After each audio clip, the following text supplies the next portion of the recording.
All right, welcome to Social Studies today. Today we are moving on to the second region of Indiana. Yesterday we learned about the top portion in the far north. That's called what? Someone raise your hand and tell me. Eric? I don't know. You want to bounce it on? Who remembers what that top region is called we learned about yesterday? Quentin? The Indiana region? Yes, but the one we learned about yesterday up by the dunes and where I'm from, what do we call that region? Hudson? Lake Wawasee. That's a lake. Uh-oh. This is going to be problematic on your test. You got to pay attention. What did we call the region we learned about yesterday? Josiah? Northern Lakes and Moraines. Northern Lakes and Moraines region. You got to know that, okay? What were the, we can take 3 or 4 main important things you learned about that region yesterday. What's one important thing? Noah? You can tell me places that are up there. We watched some videos in class yesterday. In Fort Wayne, there's 256,496 people. Okay, so Fort Wayne's a pretty big city, right? Good. Madeline? The dunes. The Indiana Dunes are up there next to Lake Michigan. Quentin? Gary has, I think 77,909. Sounds about right. Yeah, Gary's a large city. It's very close to Chicago. Hayden, what'd you learn? That you live up there. I used to live up there. My parents still do. Angie? Like in the dunes, they have plants that we don't have and like interesting animals. They do. And what about my backyard as a kid? What type of habitat was that like? Cadence? Kind of like a pond. Yeah, very swampy, pondy, wetland-like, okay? All right, now today, the region we're learning about is totally different. But we know a lot about it. You want to know why? Because we live in it, okay? Indiana. Shh. All right. All these regions are in Indiana, okay? We know that. The top one we did yesterday, we are in the Central Till Plain today. Central Till Plain. So Lafayette is about right here, okay? It's not on this map, but we live in the Central Till Plain. And they call it a plain because it's flat, and they call it central because it's in the middle, all right? So I am going to read this page. I need everyone to follow along, eyeballs in your book. Actually, you can read up there, okay? All right. Everyone follow along. Those of you at home, if you have your book, you can follow along on page 12. If you don't have it yet, you can try to follow along up here. South of the Northern Lakes and Moraines region is the Central Till Plain. Till is the soil and rock that gets left behind after a glacier melts. The soil in the Central Till Plain is the most fertile in the state. What does that mean? Madeline? Fertilized? It's really good soil. It grows really great crops. So the middle of Indiana, right where we live, is some of the best farmland in the country. Although most of the region is very flat, the highest point in Indiana, called Hoosier Hill, is located there. And if you check on your map, Hoosier Hill is marked. It is right on the border of Ohio, right over here. The rich soil of this region makes it an ideal place for farming. The agriculture belt of the Central Till Plain is dotted with large farms, fields of crops, and fenced-in areas for hogs and cattle. Does that sound about what we see if you drive in the country? Yep. Indiana ranks 5th in the nation in corn production. So out of 50 states, we're 5th. Pretty impressive. Much of Indiana's corn is grown in this central region. Farmers here also grow, pay attention, soybeans. Those are the short little crops. Soybeans make soy and all sorts of other things. Wheat and hay. They raise hogs, which are pigs, cattle, which are cows, and chickens. Milk and eggs are also important products in the region. All right, now we're going to talk about our capital. What is our state capital? Angie? Indianapolis. And we're about to watch a short movie all about it. The state capital, Indianapolis, is located in this region.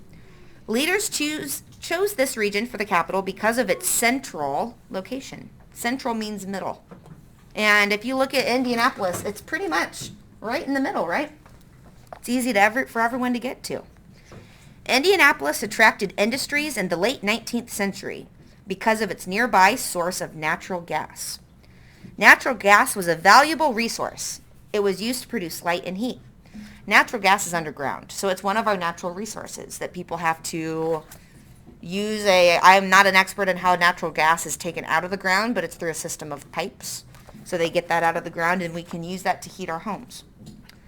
The automobile industry was one industry that grew in Indianapolis. What is the automobile industry? Josiah? Car. Yeah, they make cars. The Ball brothers started their glass manufacturing company in nearby Muncie because of the availability of natural gas. And I didn't know this till I was an adult. That factory, they make mason jars. So if you saw a mason jar, you'd know what it is. It's those little clear jars, and then they have a screw-on lid. Yep. People use them to can things, or sometimes now people use them as a glass to drink out of. The people that invented that jar were the people that founded Ball State University. Interesting fact, okay? So if you hear about Ball brothers and their glass making business, they also gave money to start Ball State. My cousin goes to Ball State. All right. Well, next time you see your cousin, you can tell them that you know where the name came from. All right. Almost got to the end. Although the natural gas was soon used up, many industries stayed in the state. Okay. So now we are going to watch a video about Indianapolis. Shh. If you've never been to Indianapolis, this is a nice video to see what it's like. If you have been there, this will kind of review what it's like. Hey. Mm-mm.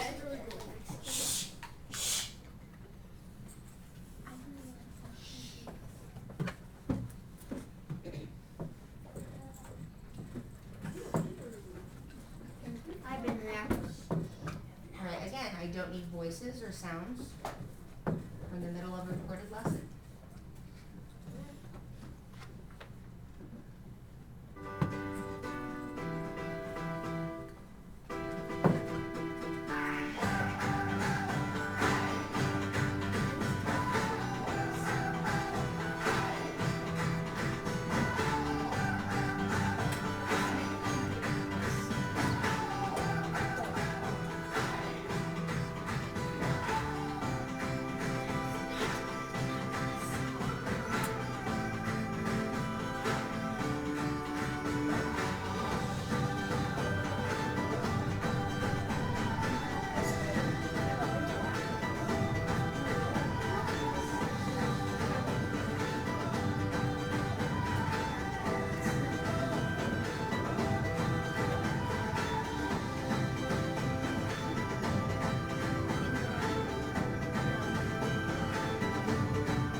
You have something to say? Raise your hand. All right, what are some of the things we've noticed about the video? Some things you know about Indianapolis or maybe just noticed for the first time? Hayden, one thing at a time, please. I've been there, and it's actually a really pretty place. It is a very pretty city, and it's grown a lot since I was a little girl. Josiah? It's crazy. Crazy. What do you I mean go by there- crazy? I actually go there like 5 times a year. Okay, so there's a lot going on. Is that what you mean by crazy? Okay, Madeline? So I've been there, and also my sister's going there for a doctor's appointment at Riley's because her, like, when she was little, sometimes her belly used to hurt really bad, so she's going there today. Oh, okay. Eric? So when I was in the football stadium, my mom, she ordered tickets like above, like really really high, and I was like really afraid because that I was gonna fall. Yeah, the basketball arena is even scarier. Oh. It goes so steep at the top, it is a little bit scary. Wait, what? He's talking about Lucas Oil Stadium. If you sit at the very top of the big arenas, it almost feels like you might fall down sometimes. Hudson. Also, not just the Indy 500 there, but they show that, but there is this place called Lucas Oil Raceway and what's it called? Lincoln Speedway. Is that the indoor one? No. There's an indoor one over there too. Okay. Cadence. I've never been to Indiana. All right. Well, you just got a first quick virtual field trip. Those are the highlights. Noah? Okay, so you've been to Conseco. Wait, that's not what they call it anymore. It was called Conseco when I was a little girl. I can't think of it. Bankers Life Fieldhouse. Zoe? Children's Museum is fun. It is very fun. I have been there with my nieces and nephews and on field trips in the past. It is a very fun place. Last thing, Quentin? The first part when they showed like that little lake right there, like kind of like a river. Uh-huh, the canal. Yeah, I've never seen that. It's very cool. So that is the White River. Okay, we've learned about that on our maps. It goes right through Indianapolis and it comes up into the central, well, my map's gone. Comes up into the Central Till Plain up where we live. But yeah, that goes right through the middle of Indy. You can get little paddle boats and go down that little creek area. There are ducks and geese. You can walk on either side. There's some cool bridges and artwork and sculptures along the walk. It's very pretty. Okay. So besides Indianapolis, and we all obviously know a lot about Lafayette, right? Those are the two biggest cities in the Central Till Plain. What else is there an awful lot of? We read about it in the reading. Other than big cities, what do we have lots of here? Madeline? Lakes and oceans, but also Not lakes and oceans in the Central Till Plain. What's our land look like here? like flat and hilly. But also It's mostly flat, right? Why is the river called the White River? I don't know. Someone named it a long time ago. Josiah, what's most of our land in the Central Till Plain used for? Farm. Farming, okay? So when you think of Central Till Plain, till means soil, plain means flat. That means the middle flatland, okay, for farming. That is what we're known for, all right? So tomorrow, or next class, whatever it is for you all at home, we are going to work on the southern lowlands, the last chunk at the bottom. We'll see you later.